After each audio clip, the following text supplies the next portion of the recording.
Well, I can see that my butterfly defences has worked really well. Not. What's he doing in there? Oh God. I put this netting over my cauliflowers to stop the white cabbage butterflies from getting in and laying their eggs on my plants, and I've got 3 in there, I think. They've just sort of like taken it as a personal challenge, I think, to try and get in there. Let's get them out. Come on. Get out. Out we go. Go on. Oh, God. Come on, out. Oh, God. Oh, good morning, everyone. Welcome back to my Allotment Diaries. My name is Emma. These are my Allotment Diaries. Oh, the thing that you are watching right now. It's that good. And yeah, so I've got my first job of the day, which is to check all of my cauliflower leaves and see if any of those butterflies have laid little eggs. And you can tell the eggs because they're kind of, they're like caviar, which is really gross. And they're sort of like little round circle things that are all clumped together, so it's very easy to see. Obviously my defences didn't work and my nets don't go down to the floor, but there are plenty of nets around here that go down to the floor, and I've seen numerous cabbage white butterflies fluttering about inside the nets, so I know it's not just me. And I think the best thing to do with cabbage white butterflies is just to keep checking your leaves, keep removing the eggs if you can, and that's just always the best form of defence. Thank you for all your kind comments in my last video about killing the frog. I was just really upset. I know it's a weird thing to cry about, isn't it, but I was just really upset and gutted about it, to be honest. I did just feel a bit emotional that day as well, so I'm over it now and I'm not doing that again, and we'll move on from it, take it as a lesson learned. But right now let's go check for caterpillar eggs. I'm getting panicky about them now.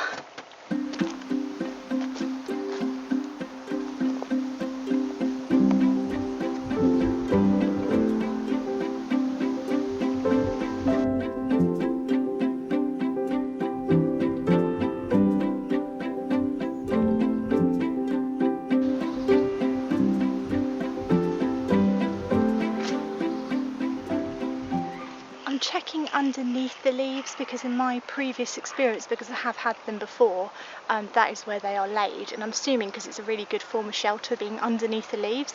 And I'm checking the ones that have been bitten by snails and also the good ones right in the middle, because if I was a butterfly, I would want my caterpillars to have the best quality leaves, because that's the kind of mother I would be, butterfly mother I'd be, and so I would lay it on the best leaves. So I'm just checking underneath.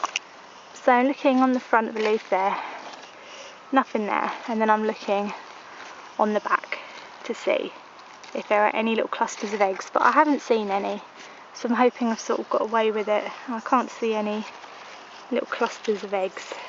I can see a lot of snail juice, if that's what you call it, but no eggs, so I think we got away with it this time.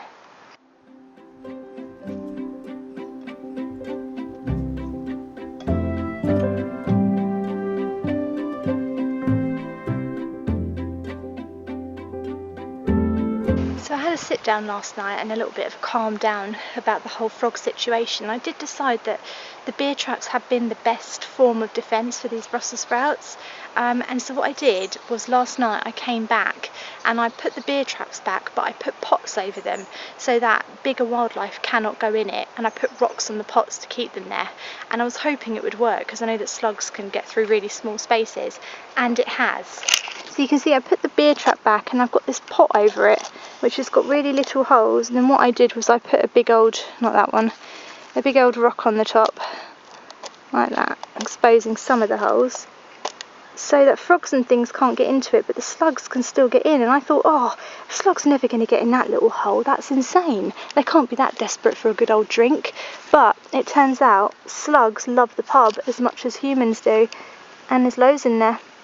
And my brassicas, my Brussels sprouts, have remained largely untouched. So I think this has been a really good lesson, and I will keep that there and change it out later, because changing it out is the job that is the most disgusting, but it's working. And because it's working, I just think, oh, you know what, I really want sprouts, and those little buggers are just eating everything, so yeah, that's what I've done. So I recollected myself yesterday and I just sorted out and came up with a solution.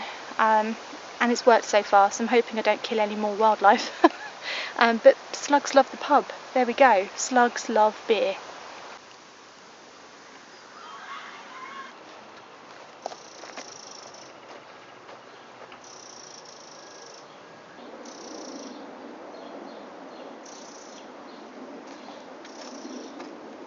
I just wanted to show you quickly how amazing my climbing pumpkins are doing, considering that they had such a slow start to life. They're right up the archway now. I can't believe it. Look at these absolute beauties. Amazing. It's gone right up. It's actually trying to reach up to the tree or something, so I need to like bend it over. But yeah, look, it's just growing so well, and it's even spreading out on the floor a bit now as well. Really eager to grow them up because I don't have that much space in my plot, and growing things vertically is a really great space saver, and pumpkins obviously take up so much floor space, even the baby ones, because imagine this was on the floor. You know, it would take up half the plot. Just having literally a pumpkin patch would just be half the plot. But this is just such a great space saver, and I'm so pleased with how well it's doing. It really is, and it's really clinging on by its little tentacle things. It's doing great. Well done, pumpkin plant. And then if you remember me saying that the other side wasn't doing as well, even though I planted them out at exactly the same time, well, it's still not doing as well as that side, but we do have some growth.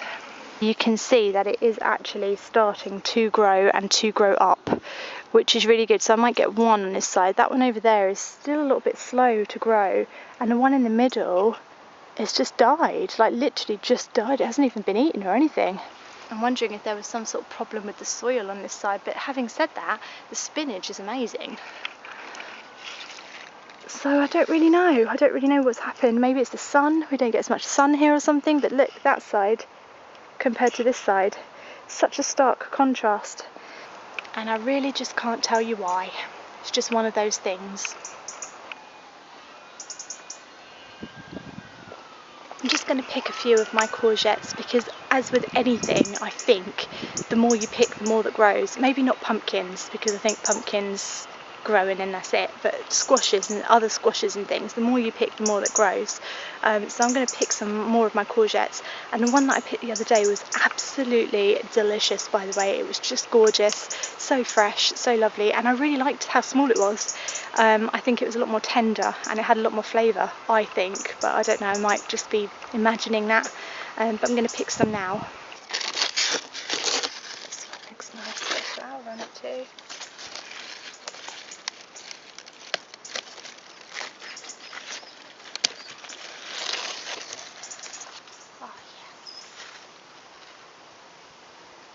I got two, one's a bit bigger than the other one.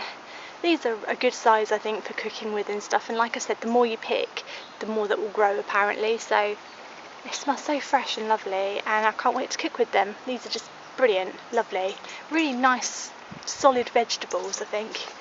Well done, plants, I'm proud of them.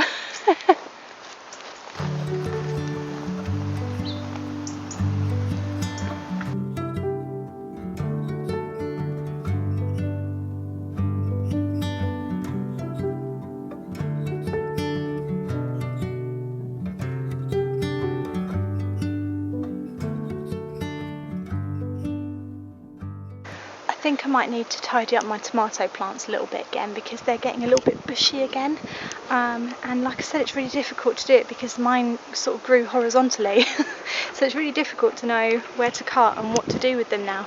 I mean, they look like really happy, healthy plants. They're nice and bushy and they're very, very green, so you can see immediately, you know, these are really healthy, happy plants. I'm not too worried about them. I think I'll get some tomatoes from them for sure, as long as the sluggies don't get them all.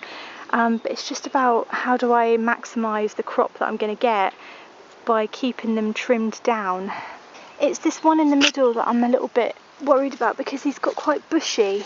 Now you can see his stem here goes horizontal, and I think this is the main stem. There he goes, up he goes, up he goes, up he goes. This is the main tomato plant, right? Tied him in.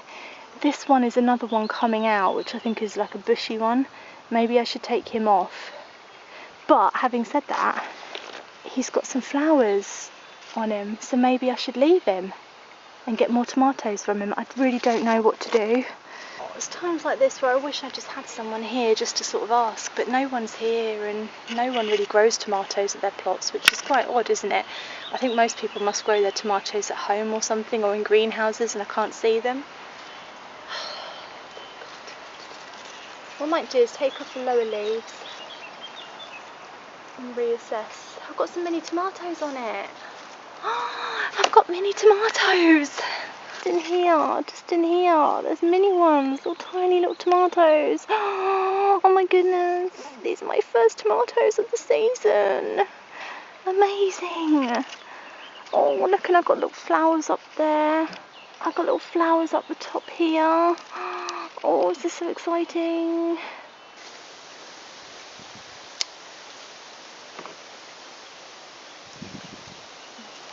So these lower leaves off. Look at that. That's what I'm doing, plant. I don't want any leaves to touch the ground.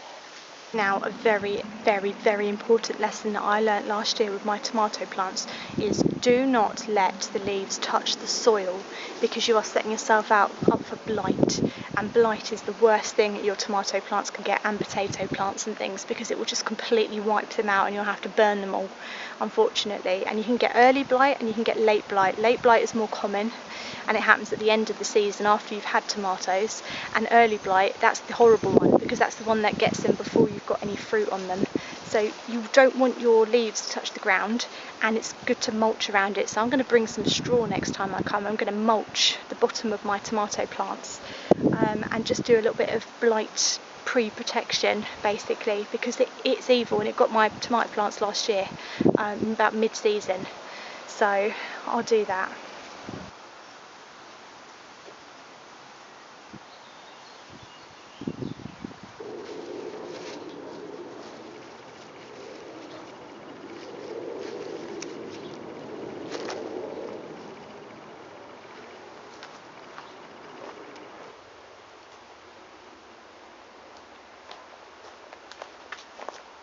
I'm going to pick a load of my sweet peas now, because they are absolutely, since I tied them up and made them look like a great big knot of hair, they are loving it. They are just loving it. Look at these sweet peas.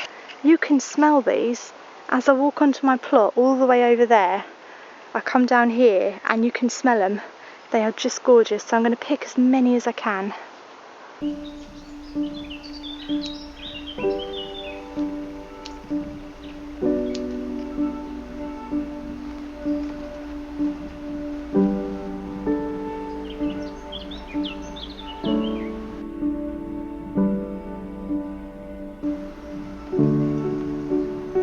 I have never had a sweet pea harvest as big as this before. I've never managed to pick this many flowers before. Those sweet peas are utterly thriving. The ones in my back garden at home aren't doing half as well as these, even though I think they're doing quite well. These are just so happy. The happiest plants, I think, at my plot so far. Certainly happier than the sunflowers, which are looking a little bit worse for wear. Not sure if we'll get any this year. But hey, I can make up with it, because I've got loads and loads of sweet peas, and they are just beautiful, absolutely beautiful. The absolute smell of summer, these are. I hope you enjoyed my vlog today. If you did, do subscribe to my channel. Sorry it's a bit shorter than the usual ones. I'm trying to make them longer, but there's not always that much to do. We are due a massive heat wave in the UK, so I'll probably be here watering quite a lot over the weekend, and I hope you enjoy your gardens too, and I'll see you next time. Thanks for watching. Bye.